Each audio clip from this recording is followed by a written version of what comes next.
کسی نے حکیم بولی سینا سے پوچھا، آپ کے دن کیسے گزر رہے ہیں؟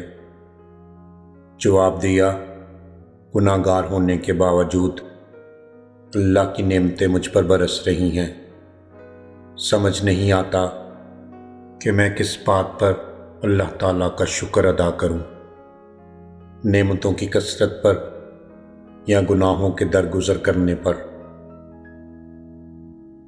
جو شخص انتقام کے طریقوں پر غور کرتا ہے، اس کے زخم ہمیشہ تازہ رہتے ہیں۔ بولی سینا نے کہا، اپنی زندگی میں محبت کی سب سے اعلیٰ مثال میں نے تب دیکھی جب سیب 4 تھے اور ہم 5۔ تب میری ماں نے کہا، مجھے سیب پسند نہیں۔ زیادہ خوشحالی اور زیادہ بدحالی دونوں برائی کی طرف لے جاتی ہیں۔ جب آئے دن تمہاری رائے بدلتی رہتی ہے تو پھر اپنی رائے پر بھروسہ کیوں کرتے ہو؟